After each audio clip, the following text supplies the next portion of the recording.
at the end of the day, I think that defense attorneys are the ones that wear the white hats. You know, we're the ones that ride the white horses and fight the good fight because we have a Constitution that has to be upheld. We have the 4th and 14th Amendment rights, 5th Amendment, you know, you have a right to be free from unreasonable searches and seizures. And what's happening right now with ICE is insane.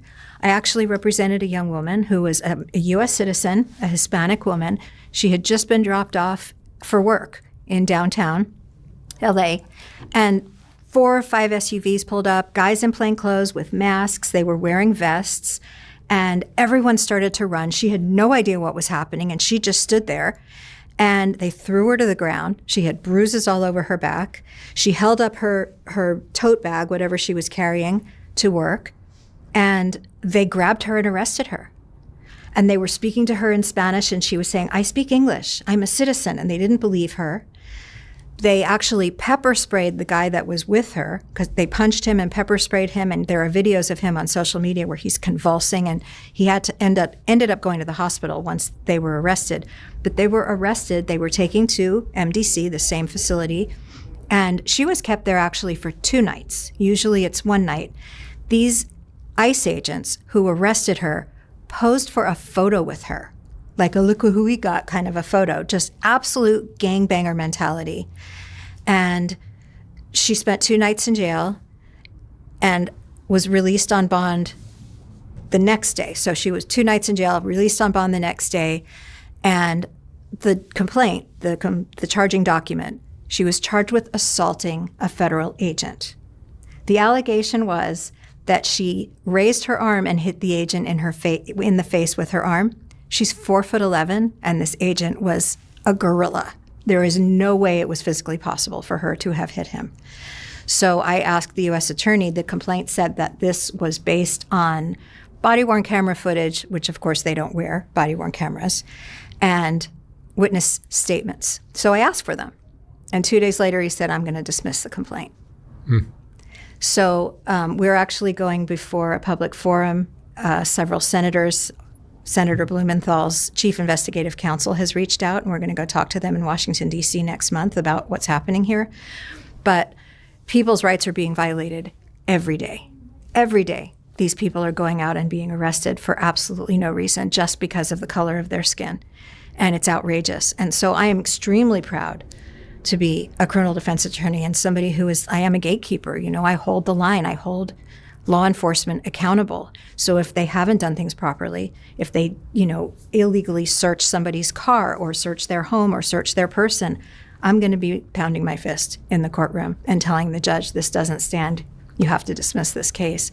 And that is the really exciting part, along with the fact that we have a really tight community.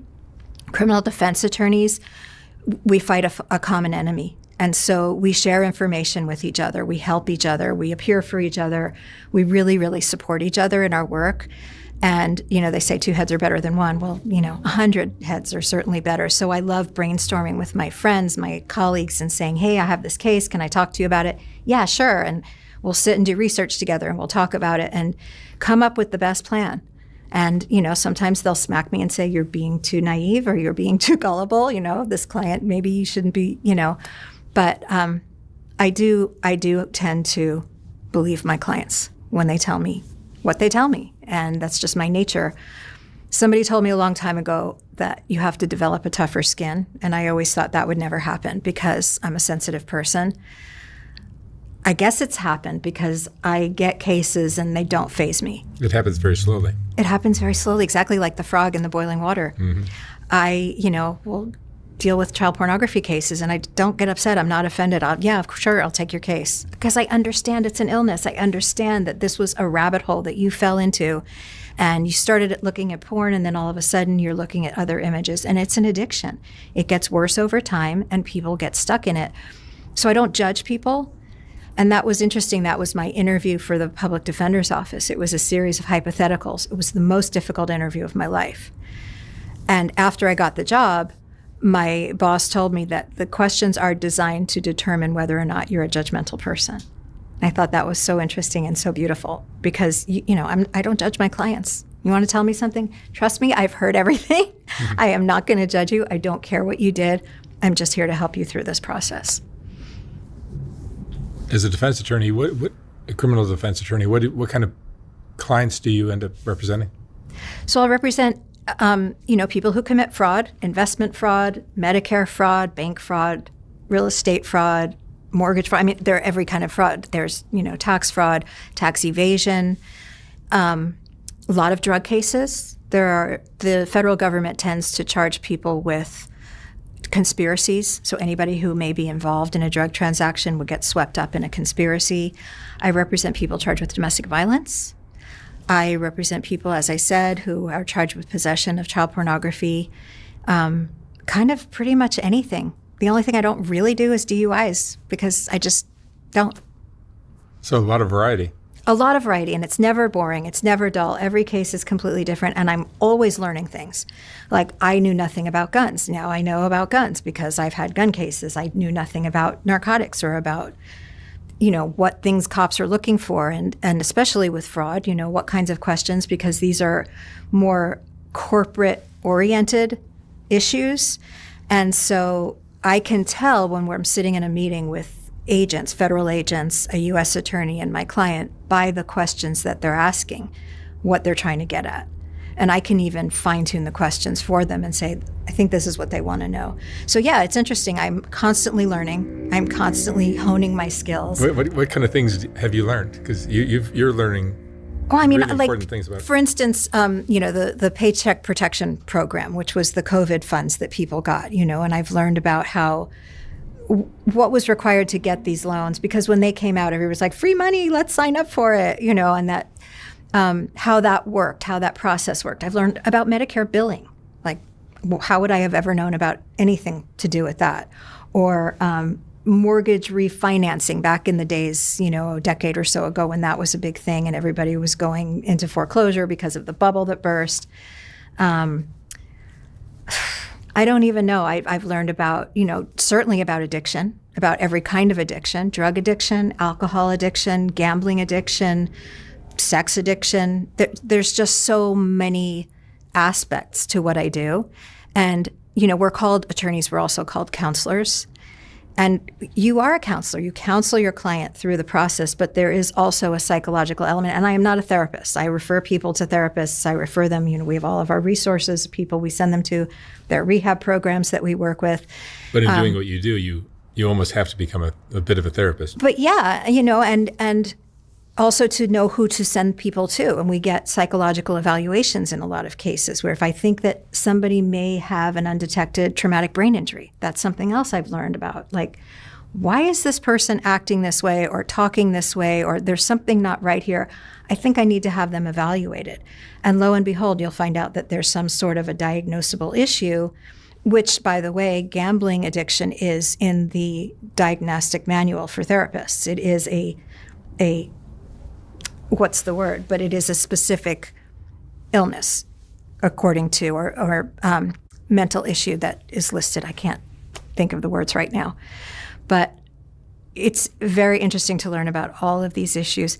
And then also learning about, how we as a community of lawyers have to take care of ourselves because we are exposed to so much trauma, as you are in your work. You hear stories, you hear traumatic stories, you hear about people's lives.